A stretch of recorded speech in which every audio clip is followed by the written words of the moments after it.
Let's bring in Arkansas Republican Senator Tom Cotton. Tom, good morning to you. Good morning. Good morning. One of the things. Happy Veterans Day to all the veterans. To you especially. Fought in the infantry, right? I did, yes. Thank you, Brian. Thank you for your service, sir. Yes, thank you. And continued service as well. Meanwhile, as Todd was just talking a little bit about Kyle Rittenhouse, you know, those images of him with the rifle on the streets of Kenosha about a year ago, everybody saw him. Now he's on trial for murder.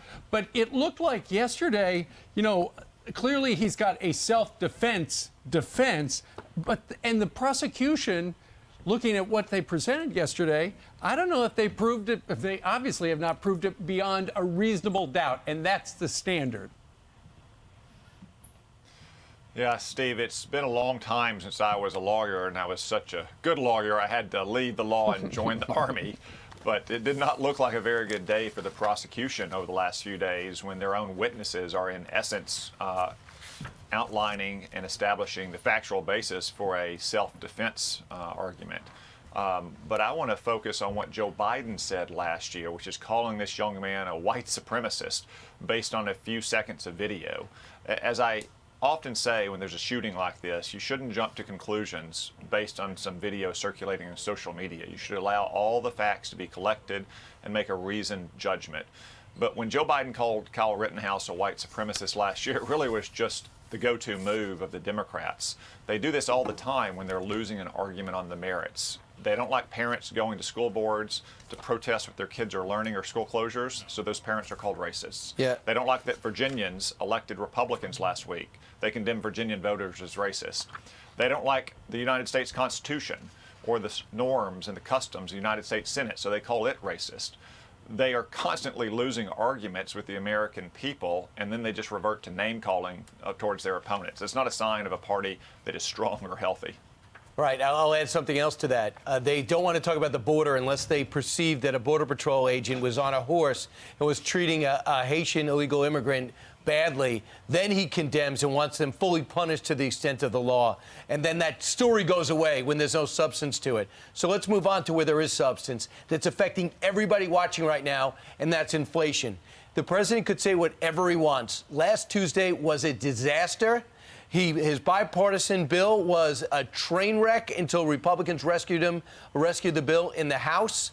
And now we have inflation affecting everyone at a rate we haven't seen since 1990. Are you pleased with the way he's attacking inflation? No, Brian, of course not. The inflation we've seen is shocking. The reports this week, I think, shocked even some of those who are predicting high inflation rates, even in the Democratic Party, people like Larry Summers.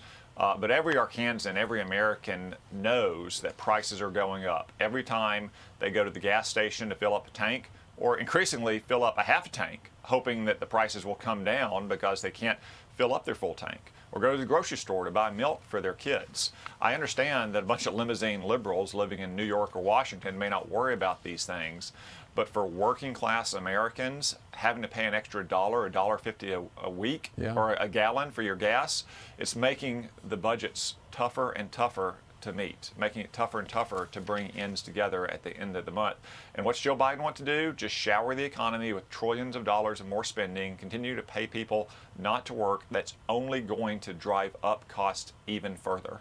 People are sick of it. They are tired. They're spending too much money at the grocery store, spending too much money at the gas tank. We saw what happened last Tuesday with the election. And Joe Manchin, there's an op-ed in the Wall Street Journal. It says, inflation and building back worse, Joe Manchin has ample reason to kill spending that is harming workers. And Senator Manchin, he tweeted this out. By all accounts, the threat posed by record inflation to the American people is not transitory, like Biden had said, and is instead getting worse. From the grocery store to the gas pump, Americans know the inflation tax is real, and D.C. can no longer ignore the economic pain Americans feel every day. Joe Biden finally yesterday admitted that inflation is a problem. What can be done about this? What can the administration do?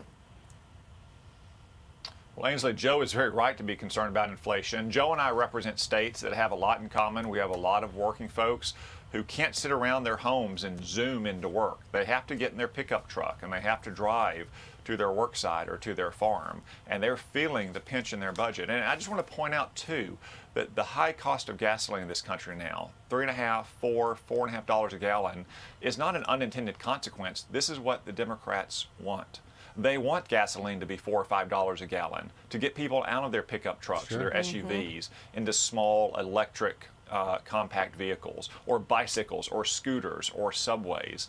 This is the design of Joe Biden and the Democrats' policy to shut down oil and gas production in this country. The simplest thing we can do is to encourage more oil and gas production. We can encourage America to continue to be the world's dominant oil and gas producer. That will help bring down prices at the pump.